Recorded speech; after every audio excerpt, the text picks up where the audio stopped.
Hello दोस्तों, स्वागत है आप सबका आपके अपने YouTube चैनल जॉर्डन्स एकेडमी पर। और मैं हूं आप सबका अपना जॉर्डन सर और लेकर हाजिर हूं आपके सामने अपना एक नया वीडियो लेकर। और दोस्तों, इस वीडियो में हम और आप बात करने वाले हैं संघ टीनो फोरा के बारे में। जैसा कि आप जानते हैं कि हम लोग बात कर रहे थे मेटाजोआ की। आपने उम्मीद है हमारे पिछले 2 लेक्चर जरूर देख लिए होंगे, जिसमें हमने आपको पोरीफेरा और एक तो संघ पोरीफेरा हो चुका है, मतलब फाइलम पोरीफेरा, और दूसरा हमने आपको कराया था फाइलम सीलेंट्रेटा, जिसको हम लोगों ने निडेरिया भी बोला था। याद आ रहा है दोस्तों? ठीक है, तो उम्मीद है वो दोनों वीडियो आप लोगों ने देख लिए होंगे। और आज हम लोग अपने इस नई वीडियो की तरफ बढ़ेंगे और इस वीडियो में हम और आप आज बात करेंगे संघ टीनोफोरा के बारे में। ठीक है दोस्तों, असल में थोड़ा सा आपको बताना चाहूंगा कि संघ टीनोफोरा जो है वो पहले जो इसके जो ये जीव मैंने लिख रखे हैं, जैसे जो भी इसके अंदर ऑर्गेनिज्म आते हैं, जैसे प्लूरोब्रैंकिया हुआ या टीनोप्लाना हुआ, ये जो इसके अंदर जितने भी एग्जाम्पल हैं, पहले तो इन सभी एग्जाम्पल को रखा जाता था सीलेंट्रेटा के अंदर। ठीक है, मैं आपको बताना चाहूंगा पहले ये जो संघ टीनोफोरा था ये सीलेंट्रेटा के अंदर आते थे जीव। लेकिन क्या हुआ कि कुछ चीजें ऐसी आई जो कि मैं आपको भी बताऊंगा, उस वजह से क्या हुआ कि टीनोफोरा को अलग एक संघ माना जाने लगा। मतलब सीलेंट्रेटा अलग हो चुका, जो हमने आपको पढ़ा दिया है। और आज हम लोग बात किसके बारे में करेंगे? संघ टीनोफोरा के बारे में। ठीक है दोस्तों, तो बिना देर करे अपने वीडियो को स्टार्ट करते हैं। उम्मीद है कि आपने चैनल सब्सक्राइब कर लिया होगा और वीडियोस अच्छे लगते हैं तो वीडियोस को लाइक भी कर दिया करिए। चलिए दोस्तों, शुरू करते हैं। लिखा हुआ है सामने सामान्य नाम। ठीक है, सबसे पहले तो जैसा कि आप जानते हैं कि बहुत इजीली वे में, बड़ा कोई ज्यादा कोई एकदम से बहुत बड़ा कुछ ना करते हुए इजी करके धीमे धीमे करके चीजों को आपको समझाऊंगा, जिससे उम्मीद है कि आपको पूरा वीडियो क्लियर होता जाएगा। सबसे पहले तो लिखा हुआ है समुद्री अखरोट, जिसको बोलेंगे सी वॉलनट, और दूसरा लिखा है कंगत जेली, कॉम्ब जेलीज। ठीक है दोस्तों, ये है इसके सामान्य नाम। और जैसा कि आप जानते हैं कि किसी भी चीज का जो सामान्य नाम पड़ता है वो किसी ना किसी कारण से तो पड़ता ही है। जैसे कि आप देख रहे हैं समुद्री अखरोट। समुद्री अखरोट से पहले मैं आपको बताना चाहूंगा कि इसके अंदर जितने भी जीव आते हैं, मतलब संघ टीनोफोरा के अंदर जो जीव आते हैं वो सभी कैसे, सभी का मतलब 100% जीव कैसे होते हैं? समुद्री होते हैं ये। ठीक है दोस्तों, अब आपको याद आया होगा कि सीलेंट्रेटा के अंदर जो जीव आते थे उसमें से सभी जीव समुद्री तो थे, लेकिन उसमें कुछ साफ जल के मतलब जीव भी थे। समुद्री में भी पाए जाते थे, समुद्र में भी, और नॉर्मल पानी में भी। मतलब नॉर्मल का मतलब कि नदी तालाबों में भी अगर हमें मिल जाएंगे तो भी हो सकता था। तो वो वाले जो जीव थे सीलेंट्रेटा के, वो दोनों जगह में पाए जा सकते थे। लेकिन जो ये फाइलम टीनोफोरा है उसके अंदर जितने भी जीव होंगे ये 100% कैसे होंगे दोस्तों?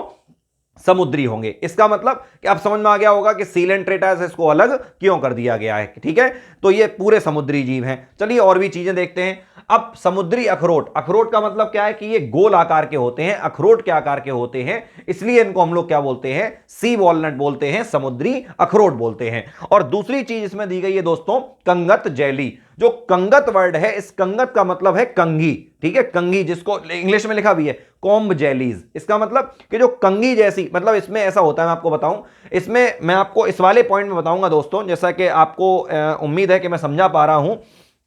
मैंने लिखा जरूर होगा कंगत, ये लिखा दोस्तों, देखिए ये सामने लिखा हुआ है पक्षमावी कंकत पट्टिकाएं। पक्षमावी क्या होता है आपको मालूम होगा? जैसे एक होता है कशावेका, कशावेका को हम लोग क्या बोलते हैं? एक होता है कशावेका, एक होता है पक्षमाविका। कशाविका को बोलते हैं फ्लैजिला और पक्षमाविका का मतलब होता है दोस्तों सीलिया। ठीक है, सीलिया। तो यहां पे लिखा है पक्षमावी, इसका मतलब इसमें सीलिया पाए जाते हैं और उनकी भी संख्या होती है 8। ठीक है, तो 8 सीलिया, जैसे मान लीजिए कि इस तरीके की कोई संरचना गई, उसमें 8 सीलिया निकले हुए हैं, तो ऐसा लगेगा जैसे कोई कंगा हो, तो देखने में कुछ कंगा जैसा लगता है, इसलिए इसको हम लोग क्या बोलते हैं? कॉम्ब जेलीज बोलते हैं। ठीक है दोस्तों, तो ये तो हुए इसके सामान्य नाम, जो कि इसको इसके पहचान के आधार पर मिले, इसको देखने के आधार पर मिले। अब बातें इसके बारे में और भी करते हैं। तो लिखा है दोस्तों समुद्रवासी, मैंने पहले ही बोला। ठीक है, एक होता है फ्रेश वाटर, एक होता है मैराइन वाटर। तो फ्रेश वाटर तो मतलब होता है सादा जल, और मैराइन वाटर मतलब होता है समुद्री जल। इसका मतलब कि ये सभी कहां पे पाए जाएंगे दोस्तों? तो समुद्री, समुद्रवासी होते हैं, मैराइन होते हैं। अच्छा, आगे आते हैं। लिखा है दोस्तों अरीय सम्मित। अब अरीय सममित क्या होता है, देखिए मैं आपको बताना चाहूंगा, अगर आपको नहीं मालूम है तो जान लीजिए कि सममिति के आधार पर, मतलब कि सिमेट्री के आधार पर जो जीव होते हैं वो मुख्यतः तीन टाइप के होते हैं। कितने टाइप के दोस्तों? तीन टाइप के। एक होते हैं असममिति, एक होते हैं अरीय सममिति, और एक होते हैं समद्विपार्श्व सममिति। इंग्लिश में कहते हैं एसिमेट्रिकल पहले वाले, नंबर 2 रेडियल सिमेट्री होते हैं, और नंबर 3 होते हैं बाइसिमेट्री। ठीक है, मैं जरा यहां पे आपको थोड़ा सा इसके बारे में बताना चाहूंगा, उम्मीद है कि बातें क्लियर हो जाएंगी। जैसे मान लीजिए दोस्तों कि कोई जीव है, और इस तरीके का कोई जीव है, लेकिन उसकी जो संरचना है वो इतनी क्लियर नहीं है कि उस जीव का कोई एक सेंटर पॉइंट ढूंढ के, ध्यान से सुनिएगा, उस जीव का कोई एक सेंटर पॉइंट ढूंढ के हम उसे बराबर बराबर हिस्सों में बांट सकें कि ये राइट हिस्सा है, ये लेफ्ट वाला लोब है, या फिर मतलब उसके बराबर हिस्से कर सकें। अगर ऐसी कोई सिमेट्री नहीं है तो दोस्तों ऐसी सिमेट्री को हम लोग क्या बोलते हैं? सिमेट्री मतलब होता है सममिति। तो ऐसी सममिति को हम लोग दोस्तों क्या बोलते हैं? असममिति बोलते हैं। क्या बोलते हैं? असममिति। उम्मीद है पहली बात क्लियर हो गया। क्या बोला मैंने? असममिति। ठीक है, जिसमें कोई सिमेट्री ना हो, एसिमेट्रिकल। ठीक है, पहली बात क्लियर हो गई। अब आ जाइए नंबर 2 पे। दूसरी होती है अरीय सममिति। अरीय सममिति जो कि इसमें पाई जाती है, मतलब यह हुआ कि किसी भी कोई भी ऑर्गेनिज्म होगा, कोई जीव होगा, उसका एक ऐसा सेंटर पॉइंट हो, उसमें कहीं पे एक ऐसा सेंटर पॉइंट होना चाहिए जिससे आप उस जीव को बराबर बराबर कई हिस्सों में डिवाइड कर सकते हो। ठीक है, बराबर बराबर के कई हिस्से, मतलब ये राइट है, ये लेफ्ट है, ठीक है, या फिर अलग अलग, जैसे यहां पे आप देख रहे होंगे ये हिस्सा, ये हिस्सा, ये हिस्सा, ये हिस्सा, और कहां से ये हिस्से बने? इस वाले सेंटर पॉइंट से।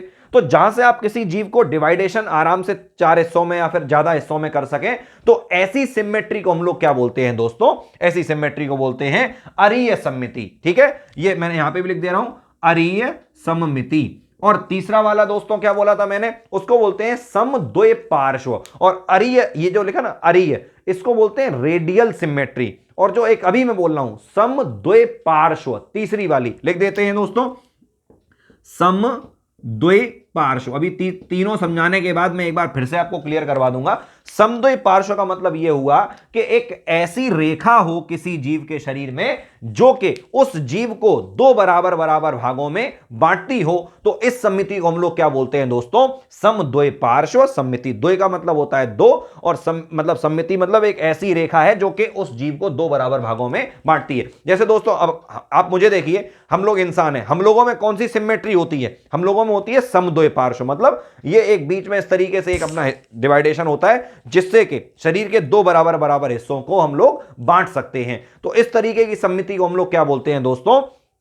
समद्विपार्श्व सममिति कहते हैं। और जैसे स्पंज, याद करिए स्पंज था, साइकॉन, जैसे हमने साइकॉन के बारे में बताया था आपको जब हमने आपको पूरी फेरा पढ़ाया होगा, तो उसमें कैसी, उसमें तो मालूम ही नहीं जीव किस तरीके का है, तो वहां पे जो सममिति थी वो कैसी थी दोस्तों? असममिति थी। अच्छा, यहां पे कैसी सममिति है? अभी अभी हमने आपको कहा कि ये देखने में अखरोट जैसे हैं। अब अखरोट जैसे तो इसी तरीके के होंगे ना, इसका मतलब इसमें एक ऐसा पॉइंट हो सकता है जो कि इसे अलग अलग भागों में, कई सारे भागों में बांट सकता हो। तो इस सममिति को हम लोग क्या बोलते हैं दोस्तों? अरीय सममिति कहते हैं। मैं फाइनल एक बार रिवाइज करवा दे रहा हूं, अगर अच्छा लगे तो ठीक, नहीं तो आप लोग वीडियो को आगे बढ़ा सकते हैं, आगे से देखने लगना।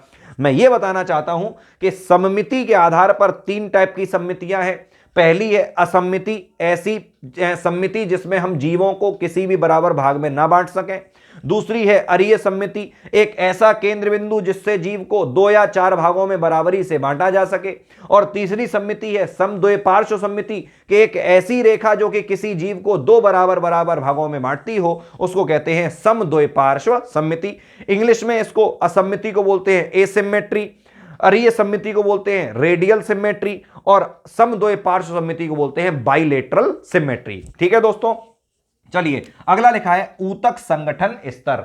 ऊतक संगठन स्तर का मतलब कि इसका जो शरीर या शारीरिक संरचनाएं जो मुख्यतः बन रही हैं, जो कि शरीर में कार्यरत हैं, जो कि शरीर में कार्य कर रही हैं, वो किससे बनी हुई हैं? ऊतक से बनी हुई हैं। ठीक है, तो आप जैसा जानते हैं कि किसी भी जीव का शरीर कोशिकाओं का बना होता है और कोशिकाएं जब मिल जाती हैं तब क्या बनते हैं, ऊतक बनते हैं। और इस जीव के शरीर में वो ऊतक ही हैं जो कि किसी भी कार्य को करने में इसका हेल्प करते होंगे और संगठन जो कि शरीर का निर्माण करने में जो मुख्य भूमिका निभाते होंगे वो कौन है दोस्तों, ऊतक ही होते हैं। तो इसलिए हम आपको बताना चाहते हैं ऊतक संगठन स्तर। ठीक है दोस्तों, और कोशिश करता हूं आपको एक एक चीज समझाता चलूं जिससे आपके लिए चीजें आसान हो जाती हैं। चलिए, तो उम्मीद है यहां तक क्लियर हो गया ना। आगे देखते हैं, लिखा है शरीर के बाहर 8 पक्षमावी कंकत पट्टिकाएं। ये मैंने आपको अभी भी बताया था। इसका मतलब कि इसके शरीर में जो बाहर की तरफ 8, ज्यादातर क्या है 99% केसेस में 8 ही होंगी, सीलिया होते हैं। 8 सीलिया जैसे होते हैं और उन्हीं सीलिया की हेल्प से ये मतलब मोशन कर सकता है, मोशन कर सकता है। अब एक बात यहां पे और सुन लो, याद करें इससे पहले मैंने आपको पढ़ाया था सीलेंट्रेटा। तो याद आ रहा होगा आप लोगों को कि सीलेंट्रेटा में 2 टाइप के जीव थे, या फिर जीव के अंदर 2 टाइप की क्वालिटीज थी। आप हमारा सीलेंट्रेटा वाला वीडियो जरूर देखिए, वहां पे 2 टाइप में क्या थी, एक तो था दोस्तों पॉलिप और एक था मेडुसा। याद करें तो पॉलिप वाले जो जीव होते थे वो एक ही जगह पर स्थानबद्ध रहते थे, मतलब ऐसे जीव जो एक ही जगह पर चिपके रहे सीलेंट्रेटा में, उनको हमने क्या नाम दिया था, पॉलिप। याद करें, मैं फिर बोल दे रहा हूं, ऐसे जीव सीलेंट्रेटा के अंदर जो कि एक स्थान से बंधे रहते हैं उनको बोलते हैं पॉलिप। ठीक, और जो मुक्त प्लावी होते हैं, कहीं भी पानी में तैरते रहते हैं, ऐसा नहीं एक जगह पे रुके हुए हैं, कहीं भी घूम रहे हैं, उनको बोलते हैं मेड्यूसा। ठीक है दोस्तों, तो एक जगह पर हैं तो पॉलिप और अगर घूम रहे हैं तो मेडुसा। लेकिन जो ये टीनोफोरा होते हैं, अब समझ गए होंगे कि इन्हें टीनोफोरा को अलग क्यों कर दिया गया, समझ में आ रहा, मैं इसीलिए बता रहा हूं आपको दोनों चीजें रिलेट करके। तो टीनोफोरा का अलग इसलिए किया गया क्योंकि इसमें पॉलिप नहीं होते हैं, मतलब कि ये जीव कभी एक स्थान पे चिपक के नहीं रहते हैं, ये हमेशा पानी की सतह पर, सतह समझते हैं ना, जो ऊपर पानी की जो सतह होती है जहां पर पानी भरा होता है ऊपर तक का, वहां पे ये तैरते रहते हैं। अब तैर रहे हैं इसका मतलब पॉलिप तो नहीं हो सकते ना, क्योंकि पॉलिप एक जगह पे हैं, तो ये मेडुसा टाइप के होते हैं, मतलब हमेशा तैरते रहते हैं। इसलिए भी ये भी एक कारण है कि इसमें पॉलिप नहीं होता, कि ये भी एक रीजन है इसको सीलेंट्रेटा से हटा दिया गया था। ठीक है दोस्तों, तो सीलेंट्रेटा वाला वीडियो अगर आपने देखा है तो आप मेरी बात को बेहतर समझ पा रहे होंगे। चलिए आगे बढ़ते हैं। अब दोस्तों ये वाली बात भी क्लियर हो गई। तो आठ कंकत, कंकत मतलब कंगे जैसी, पट्टियां जैसी होती हैं, इसलिए ये उनसे गति करते रहते हैं। चलिए आगे बढ़ते हैं। अब लिखा है दोस्तों पाचन अंतःकोशिक मतलब इंट्रासेल्युलर और अंतरा कोशिक मतलब इंटरसेल्युलर। आखिर इसका क्या मतलब है, जैसा कि आपने इससे पिछली क्लास में या फिर कभी भी पढ़ा होगा, जरूर पढ़ा होगा कि अगर पाचन कोशिकाओं के भीतर होता है तो इसको बोलते हैं अंतःकोशिक, और अगर पाचन कोशिकाओं से बाहर होता है तो इसको बोलते हैं अंतराकोशिक। उम्मीद है दोस्तों ये वाली बात क्लियर हो गई होगी। तो यहां पे जो पॉइंट है वो ये है कि इसमें पाचन दोनों टाइप का होगा, मतलब अंतःकोशिक कोशिका के अंदर भी होगा और अंतराकोशिक मतलब कोशिका से बाहर भी होगा। ठीक है दोस्तों, तो इंट्रासेल्युलर भी होगा और इंटरसेल्युलर भी होगा। उम्मीद है ये वाली बात क्लियर हो गई होगी। चलिए आगे बढ़ते हैं। लिखा है दोस्तों मुख्य पहचान। जी हां, बहुत अच्छी पहचान है दोस्तों कि प्रकाश का उत्सर्जन करेंगे। जैसे जुगनू होता है दोस्तों, जुगनू होता है, तो जुगनू जो होता है वो मतलब प्रतिदीप्ति उत्पन्न करता है, एक तरीके से प्रकाश उत्पन्न करता है। ठीक उसी तरीके से जो ये टीनोफोरा के जीव होते हैं इनसे भी प्रकाश उत्पन्न होता है। ये इन्हें पहचानने का एक मुख्य तरीका है। उम्मीद है कि आप लोगों ने एक फिल्म देखी होगी लाइफ ऑफ पाई, शायद उम्मीद करता हूं लाइफ ऑफ पाई देखी होगी। तो मतलब अच्छी मूवी है, आप जानते हैं ऑस्कर विनिंग। तो हुआ था क्या, उसमें आपने देखा कि जब वो जो पाई होता है, जो पाई पानी में जब तैर रहा है, वो समुद्र में रह गया, आपने देखा तो होगा ही शायद। तो जब ऊपर से एक कैमरा दिखाया जाता है तो आप देख रहे होंगे कि समुद्र में बहुत सारे जीव चमक मार रहे हैं, ठीक है, वो चमक रहे हैं। तो वो जो जीव थे वो सब कौन थे दोस्तों, वो सब थे टीनोफोरा। ठीक है, वो टीनोफोरा थे क्योंकि वो सब प्रकाश उत्पन्न कर रहे थे और समुद्र की सतह पे तैर रहे थे। ठीक है दोस्तों, तो हो सकता है कि आपको समझ में आ गया होगा मेरी बात। चलिए फिलहाल प्रकाश उत्सर्जन करते हैं, प्रकाश छोड़ते हैं, ये इनकी पहचान है। अगला लिखा दोस्तों नर व मादा एक जीव में। अब आप समझ गए होंगे कि अगर नर और मादा एक ही जीव में है, इसका मतलब ये कैसे होते होंगे, उभयलिंगी होते होंगे। उभयलिंगी समझ गए कि अगर नर और मादा एक ही जीव में है तो उभयलिंगी, और नर और मादा अलग अलग हैं तो समझ लो एक लिंगी। नर अलग तो एक लिंगी, मादा अलग तो भी एक लिंगी। और अगर नर और मादा एक ही जीव में है, मादा नर और मादा का मतलब मेल और फीमेल पार्ट्स, ऑर्गन्स जो है, जनन अंग जो है, वो एक ही जीव में है तो उसको हम लोग बोलते हैं उभयलिंगी। ठीक है दोस्तों, उभयलिंगी बोलते हैं। आगे बढ़ते हैं, लिखा है दोस्तों सतह पर तैरते हैं, शायद समझाना नहीं पड़ेगा, पानी की अभी भी मैंने बोला था कि पानी की सतह पर तैरते रहते हैं। चलिए आगे बढ़ते हैं, लिखा है दोस्तों शरीर गोलाकार या बेलनाकार। अब आप खुद अंदाज लगा सकते हैं कि अगर मैंने पहले ही बोल दिया है समुद्री अखरोट, तो जाहिर सी बात है कि इनका शरीर कैसा है दोस्तों, गोलाकार है या फिर कुछ बेलनाकार हो जाएगा। बहुत सरल सी बातें हैं, बस ये है कि इन्हीं पॉइंट्स को आप लोग याद कर सकते हैं, समझ सकते हैं और क्वेश्चन में कर सकते हैं। क्योंकि मैंने फिर आपसे कहा कि होशियार वो नहीं होता जो 10 किताबें पढ़ता है, होशियार वो होता है जो एक किताब को 10 बार पढ़ता है। तो एक चीज को पढ़िए, पूरी तरह से पढ़िए, खत्म कर दीजिए। ठीक है दोस्तों, आगे आगे लिखा है दोस्तों मीसोग्लिया विकसित। अब आखिर ये मीसोग्लिया क्या होता है, तो मैं आपको बताना चाहूंगा दोस्तों कि मीसोग्लिया एक ऐसे समझो आप जैसे कि सीलेंट्रेटा पढ़ाया था, तो सीलेंट्रेटा के अंदर एक ऊतकों का संगठन स्तर होता है। अभी अभी मैंने बोला था ऊतक का संगठन स्तर है, तो ऊतकों से मिलकर एक संरचना बनती है जो कि एक तरीके से कंकाल रूपी संरचना होती है। मतलब शरीर को एक आकार देने का भी काम करती है, या ये कह लो कि गति देने में भी सक्षम होती है, कई सारे काम होते हैं। तो उस मतलब एक तरीके से कहते हैं कंकाल रूपी संरचना तो हो, कंकाल समझ गए ना, स्केलेटन टाइप की एक संरचना तो हो जो कि उस जीव को आकार दे रही। भाई हमारा शरीर जो आकार में है वो क्यों है, स्केलेटन की वजह से ही तो है। इसी तरीके से इसमें जो ये गोल संरचना है, अभी हम आपको पढ़ा रहे हैं, ये जो इसकी गोल संरचना है, यहां पे आपने पढ़ा शरीर गोलाकार, तो वो जो एक संगठन स्तर जो ऊपर का बन रहा है, जो कि आपको मालूम है ऊतकों से मिलकर बन रहा है, वो इतना मजबूत है कि इसको एक आकार दे रहा है। तो इस जब ऊतक का संगठन स्तर कंकाल कोशिकाओं की तरह या कंकाल की तरह काम करने लगता है, तब उस बनी संरचना को हम लोग क्या बोलते हैं, मीसोग्लिया बोलते हैं दोस्तों। ठीक है, क्लियर हो गई ना, उम्मीद करता हूं समझ में आ गई होगी बात। तो मीसोग्लिया जो है वो इसमें विकसित होता है, वो मैं पहले ही बता चुका हूं, ऊतक का संगठन स्तर होता है।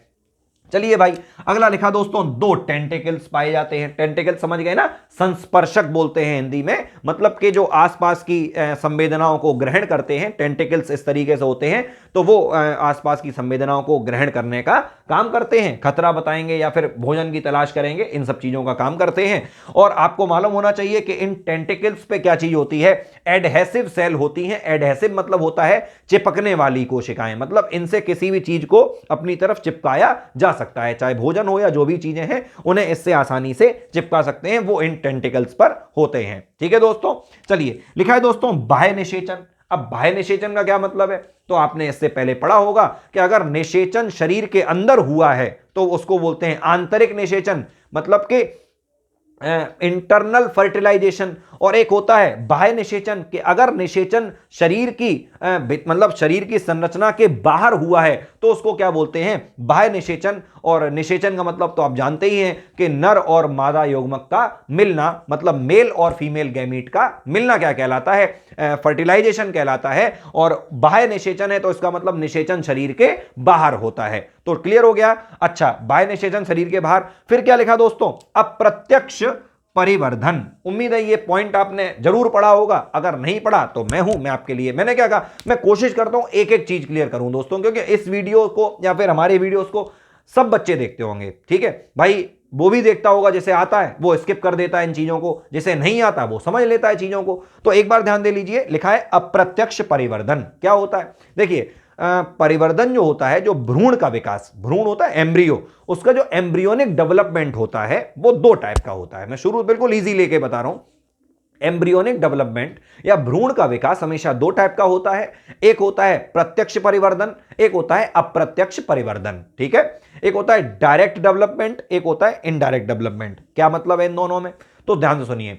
मान लीजिए कि कोई बच्चा है और वो उसमें विकास हो रहा है, लेकिन वो बच्चा देखने में बिल्कुल वयस्क जैसा है, मतलब जो आकार जो देखने में जैसा वो अभी है, ठीक बस केवल उसका आकार बड़ा हो जाएगा, देखने में पूरी संरचना कैसी है, वयस्क जैसी है, और उसका विकास चल रहा है जैसे हम लोगों में होता है। तो समझ लो उस वाले विकास को हम लोग क्या बोलते हैं, प्रत्यक्ष परिवर्धन, क्योंकि दिख रहा है कि हाँ ये जो बच्चा है ये बड़े होके कैसा दिखेगा अभी से मालूम है। लेकिन अब अगर जो बच्चा है उसमें कुछ लार्वा स्टेजेस आ जाएं, बात समझिए, उसमें कुछ बीच की स्टेज ऐसी आ जाएं कि हम लोग अंदाज न लगा पाए कि आखिर ये जब वयस्क बनेगा तो कैसा दिखेगा। बात समझ में आ रही ना, क्लियर हो गया ना कि अगर कोई बच्चे का विकास हो रहा है, जैसे हम लोगों में होते हैं, छोटे छोटे बच्चे होते हैं, तो अब हम लोग छोटे बच्चे को देख के बता सकते हैं हाँ बिल्कुल इसी का शरीर बड़ा हो जाएगा और ये पूरा हो जाएगा। लेकिन अगर उसमें बीच में कुछ स्टेजेस आ जाएं, जैसे प्यूपा अवस्था होती है, एक लार्वा मेन होती है, लार्वा एक लार्वा स्टेज होती है, ऐसी कोई स्टेज बीच में आ जाए जो मालूम ना पड़े कि आखिर आगे जाके ये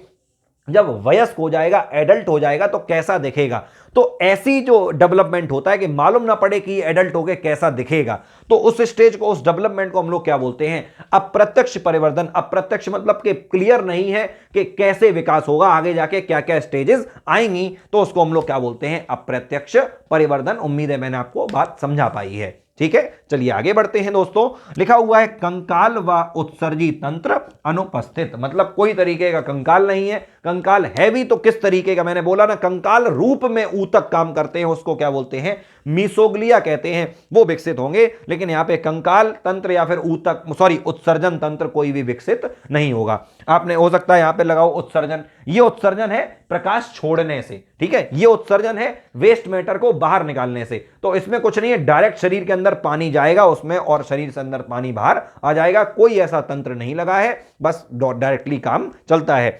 ठीक है, और फिर लास्ट में दोस्तों उदाहरण है, यहां पे 3 सबसे मेन उदाहरण है दोस्तों, सबसे ज्यादा यही आएंगे और लगभग यही एग्जांपल है, उनको आप लोग याद कर लीजिए। एक तो है दोस्तों प्लूरोब्रैंकिया, याद करें, दूसरा है टीनोप्लाना और तीसरा है हॉर्मीफोरा। ठीक है, प्लूरोब्रैंकिया, टीनोप्लाना और हॉर्मीफोरा। ठीक है दोस्तों, तो उम्मीद है कि आपको ये हमारा वीडियो अच्छा लगा होगा और इसी तरीके के और भी इंटरेस्टिंग और नॉलेजेबल वीडियोस के लिए हमारे चैनल को सब्सक्राइब कर लीजिए और अगर वीडियोस अच्छे लगते हैं तो वीडियोस को लाइक कर दिया करिए। तब तक के लिए स्वस्थ रहें, मस्त रहें, व्यस्त रहें और जय हिंद, जय भारत।